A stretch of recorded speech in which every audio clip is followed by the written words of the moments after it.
आचार्य किसे कहते हैं? आश्रम गृहति इति आचार्य। ऐसी बात कहे जिससे सामने वाला उसको आचरण में लाकर शरीर स्वस्थ, मन स्वस्थ, बुद्धि विकसित और बुद्धि भगवान में प्रतिष्ठित हो, हर दुखों से बाहर जाने वाली बने। ऐसी सुंदर सीख देने में और साधन बताने में जो कुशल है उसे आचार्य कहते हैं। आचार्य आचरम गृहति इति आचार्य। ये पढ़ लिख के जो कोई वेदांताचार्य, कोई न्यायाचार्य, वैशेषिकाचार्य, वो अलग बात है। लेकिन जहाँ शास्त्रों में आचार्यवान पुरुष वेदः, जिन आचार्यवान पुरुष की महिमा गाई गई, वो आचार्य का आचरण, व्यवहार और ज्ञान ऐसा होता है कि उनको सुनकर हम आचरण में लाए, वो सहज में रुचि हो जाती। आज पढ़ाई के जगत में ऐसा कुछ गड़बड़ हो गई कि चरित्र निर्माण, स्वास्थ्य, चरित्र निर्माण, मन संयत, मति की समता आदि के सद्गुणों पर कोई ध्यान नहीं दिया जाता है। और आज तो खुला लोग बोलते हैं कि मास्टर का, शिक्षक का, ऑफिसर का व्यक्तिगत जीवन चाहे कैसा भी हो, बस वो मास्टर पढ़ा है। लेकिन व्यक्तिगत जीवन अगर नीचा होगा तो पढ़ाने में भी तो वही आएगा। इसलिए बच्चे पैसे दे, पढ़ाई का सर्टिफिकेट ले, ऐसा बन गया।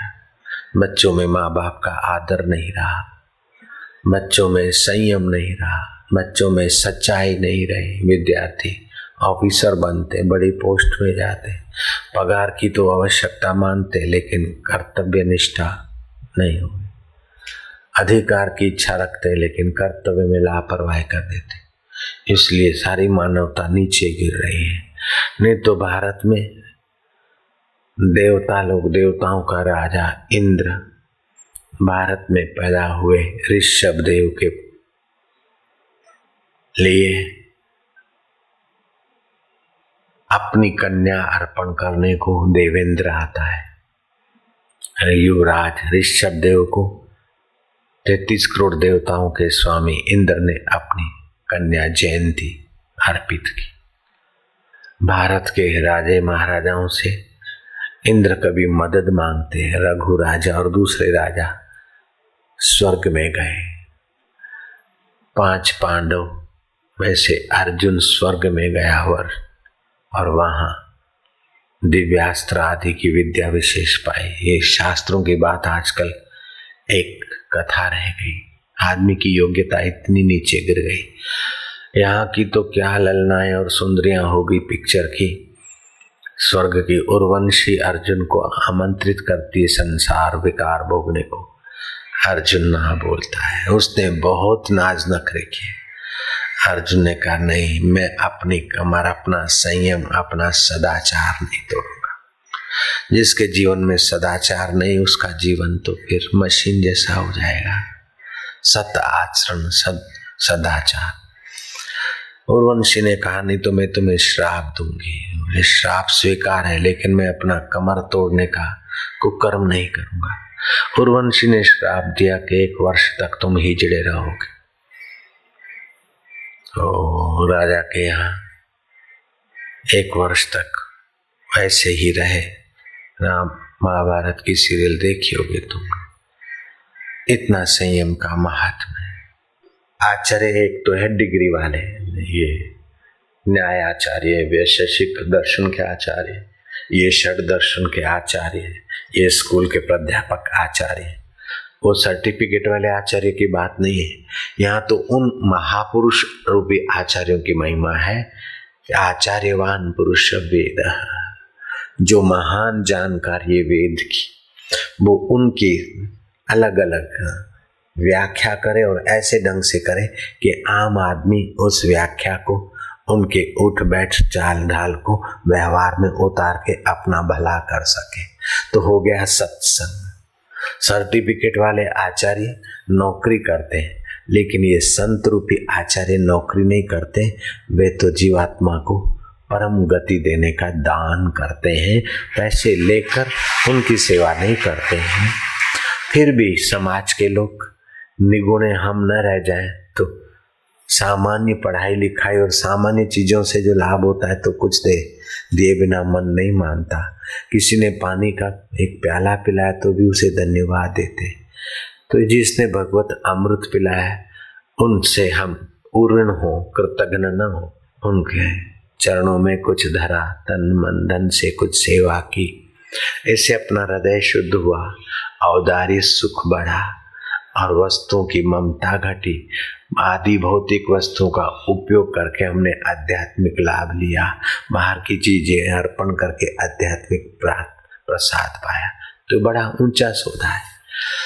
अपन यज्ञ करते हैं तो यज्ञ में तो लकड़ी बाहर की चीज, घी और सब चीजें बाहर की, लेकिन यज्ञ करते ओम इदम इंद्राय स्वाहा इदम इंद्राय न ममः, ओम वरुणाय स्वाहा इदम वरुणाय न ममः, इदम कुबेराय स्वाहा इदम कुबेराय न ममः नमः।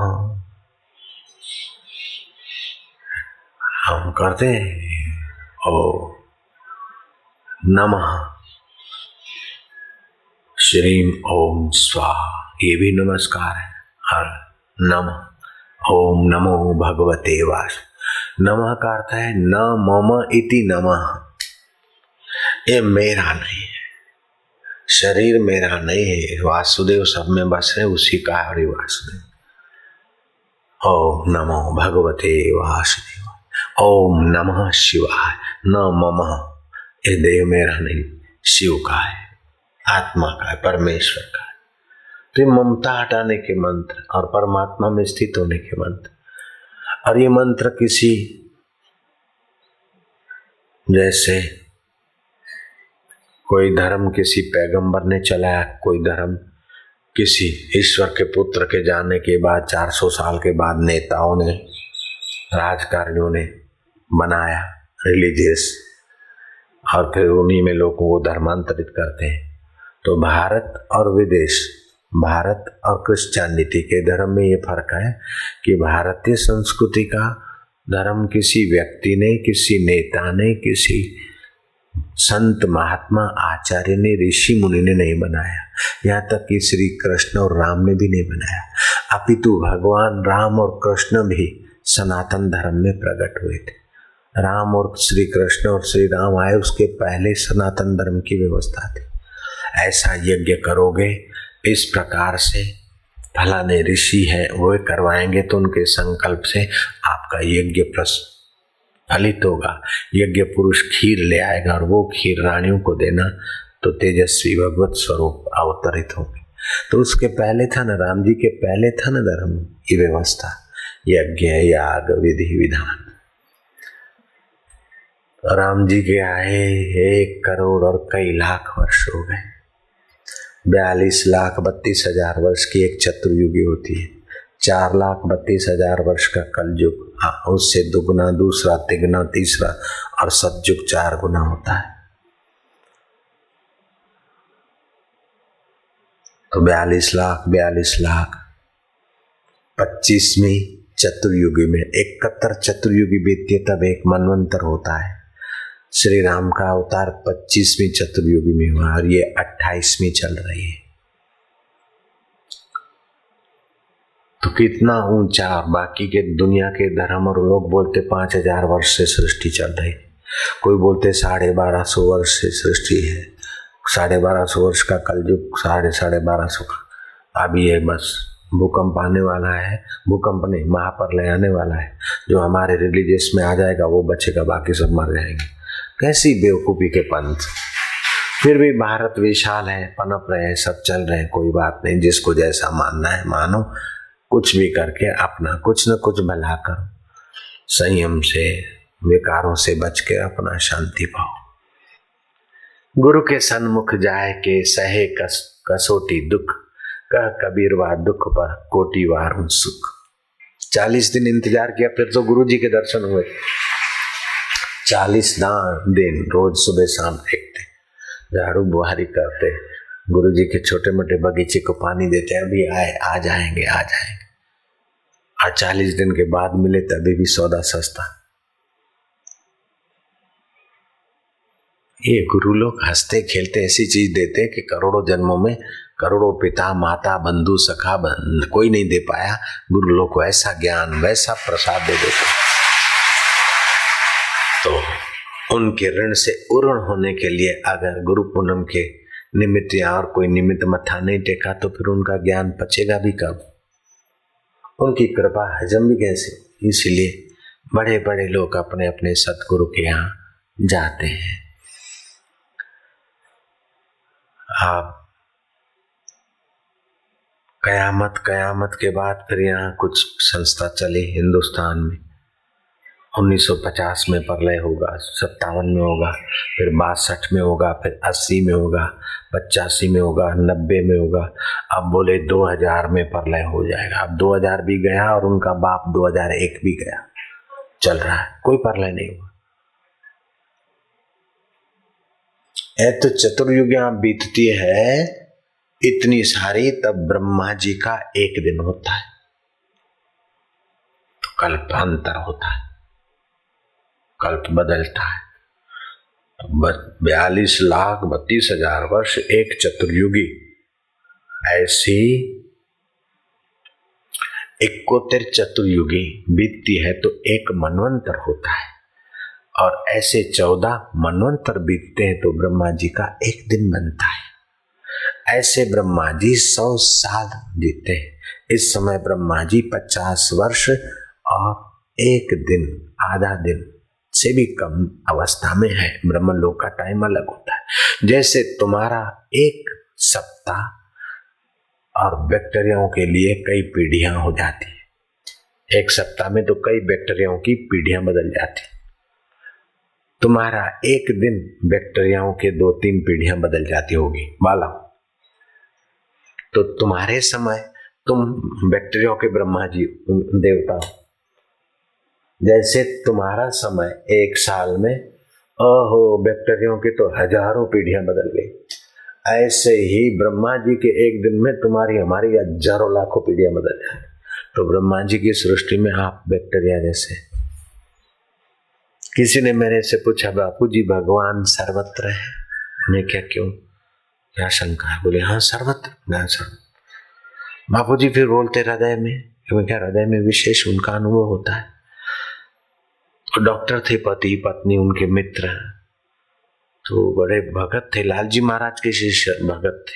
लालजी महाराज ने मेरे को बहुत आग्रह किया कि तुम अहमदाबाद जा रहे हो तो आनंद में खेतीबाड़ी खातू खेतीबाड़ी विभाग है, वहाँ फलानी जगह पर वो हैं बेचारे, वो साधना में उनको कुछ दिखता है आगे का रास्ता।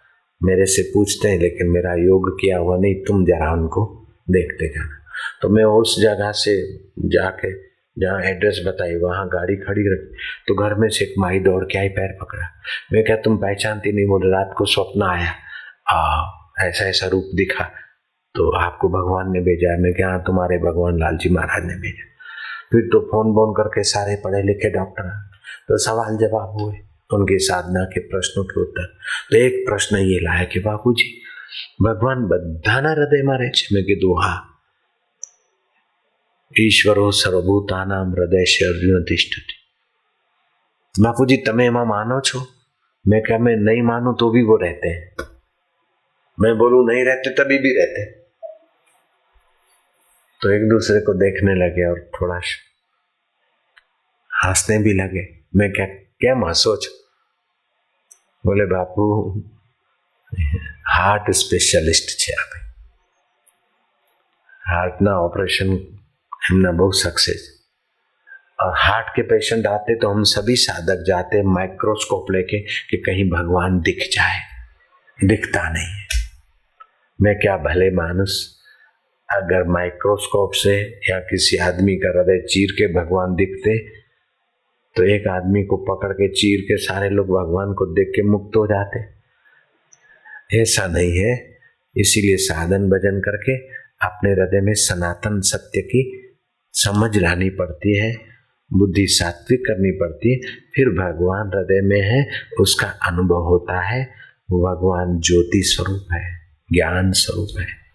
ज्योतिषाम अपि तज्ज्योति तमसा परमुच्यते, भगवान कहते ईश्वरो सर्वभूतानां हृदय से अर्जुन तिष्ठति। उसको समझना पड़ता है। जैसे आंख ने अच्छी चीज देखी तो आंख को मजा नहीं आएगा, हृदय में आएगा, वो ज्ञान स्वरूप। नाक ने बढ़िया सूंघा तो मजा इधर आएगा, इधर नहीं मजा होगा। लगा के देखें, इधर मजा आता है कि इधर आता, ज्ञान में आएगा। मुंह में लड्डू डाल दिया, रसगुल्ला डाल दिया और आप सो गए, ज्ञान वृत्ति शांत है तो पता नहीं चला। अला छकला, अला चीकुड़ा, जो ने पापा है रसगुल्लो ना गल्यू लागे छे, पर 10 मिनट पहला तो अत्यार लागे। और हृदय से ज्ञान वृत्ति निकली तभी होता है कि नहीं होता। तो ऐसे वो सत्य है, चित्त है, ज्ञान स्वरूप है और हृदय में उसका अनुभव होता है। बाकी तो सारे शरीर में व्यापक है, और जैसे शरीर में व्यापक है ऐसे सारे ब्रह्मांडों में व्यापक है। कीड़ी में और मकोड़े में, मच्छर में भी भगवान की चेतना है। मच्छर को भी चेतना है, उड़ता है, वो चेतन ज्ञान स्वरूप है। मच्छर को ज्ञान है कि बापूजी की दाढ़ी पे बोरिंग करना संभव नहीं है, मेरी दाढ़ी पे कभी मच्छर नहीं बैठता, इतना ज्ञान उसको भी है। वो कौन देता है? और आपके चोटले पे भी मच्छर नहीं बैठेगा, माइयों के चोटले पे मच्छर नहीं बैठेगा, बैठेगा तो ललाट पे। मच्छर जानता है कि कहाँ बोरिंग होगा, कहाँ भोजन मिलेगा। इतना ज्ञान मच्छर को है, वो कहाँ से आया? कोई स्कूल कॉलेज वाले सिखाते उसको है? नहीं। तो वो भगवान अति सूक्ष्म, अणुरो अणुयान महतो महयान, अणु से अणु और महतो महत सर्वत्र है, लेकिन उसका अनुभव हृदय में होता है। इसलिए कहा ईश्वरो सर्वभूतानां हृदय से अर्जुन तिष्ठति, ब्राह्मण सर्वभूतानि यंत्र रूढ़ानी माया।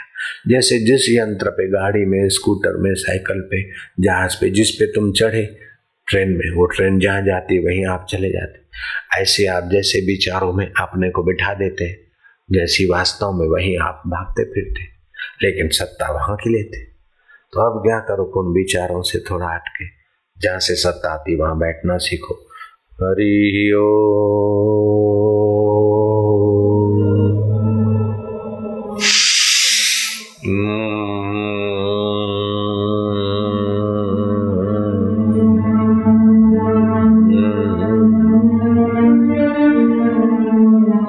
तो हरि ओम करेंगे तो कहीं साथ में अरस पे है वो दौड़ के आ जाएगा, ऐसी कल्पना मत करना।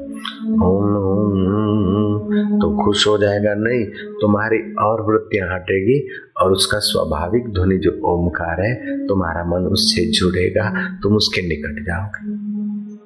ये विधि जानने वाले को बोलते आचार्यवान पुरुष वेद। ऐसे पुरुष जल्दी से मिलते नहीं, और मिल गए तो कुछ न कुछ लाभ पहुंचाए बिना उनका सानिध्य व्यर्थ जाता ही नहीं। जैसे बढ़िया नींद आए तो आधे रोग शमन हो गया, और उपवास किया तो रोगों के तत्वों को व्रत उपवास खींचकर जठरा में स्वाहा कर लेता। अर्ध रोग हरि निद्रा, पूर्ण रोग हरि शुद्धा। अमुक अमुक रोग में शुद्धा उपवास भी बड़ा काम करता। लोग उपवास करते एकादशी का, फिर श्रीखंड खाते, वो इससे तो रोटी सब्जी खा और मुसीबत किया, तो इससे पचे भारी श्रीखंड स्वास्थ्य के लिए।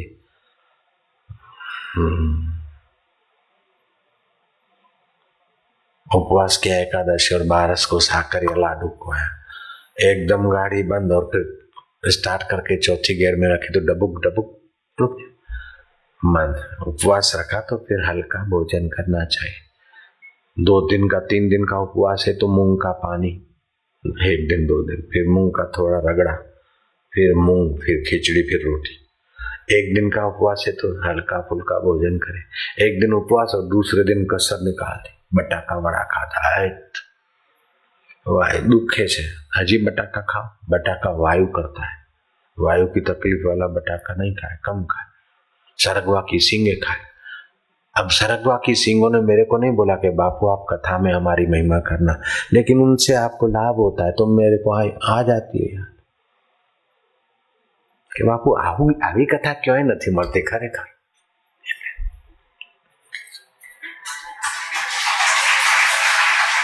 जय श्री कृष्ण.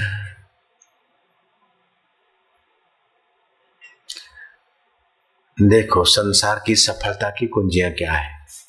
अपना पुरुषार्थ, अपनी सूझबूझ उस विषय की और प्रारब्ध का मेल, इससे संसार की सफलता. दूसरा संसार में सफलता अपनी उद्योग और अनुग्रह, बड़े उद्योगपति का, बड़े किसी राजा महाराजा का थोड़ा सहयोग, इससे भी सफलता. लौकिक संकल्प को अति बढ़ाकर जीवात्मा फंस जाता है, इसलिए उसको नियंत्रित करना चाहिए. जितने संकल्प और वासना ज्यादा, उतना वो आदमी दुखी और अशांत रहेगा. अमेरिका, यूरोप और देशों की यही हालत है. सुविधाएं बहुत है लेकिन वासनाएं बहुत है, अशांत. 63% लोगों को रात को नींद नहीं आती. पेन किलर खाते हैं, निद्रा की गोलियां, इंजेक्शन लगवाते, फिर भी नींद नहीं आती. 100 में 63 आदमी, करोड़ में 63 लाख आदमी निद्रा ही नहीं आती. ऐसी हालत में सुविधाएं तो बहुत है लेकिन सत्संग नहीं, वासनाओं को नियंत्रण नहीं, व्यास जी का प्रसाद नहीं. फ्राइड का मनोविज्ञान है कि संभोग से समाधि, खाओ पियो मजा करो, सत्यानाश हो जाता, नाड़ियां कमजोर हो जाएगी, पाचन तंत्र कमजोर हो जाएगा, काम विकार ज्यादा भोगेगा तो जल्दी बूढ़ा हो जाएगा, रोग प्रतिकारक जल्दी नाश हो जाएगी. एड्स की बीमारी क्या है? बोले वो बैक्टीरिया होता, कोई बैक्टीरिया नहीं बनता. एड्स की बीमारी का मतलब यह है कि आपने ऊर्जा इतनी नष्ट की कि रोग प्रतिकारक शक्ति का प्रभाव कम हो गया और पाचन तंत्र पर उसकी असर पड़ी, इसलिए पचता नहीं. जो खाते तो पिचकारियां निकल जाती.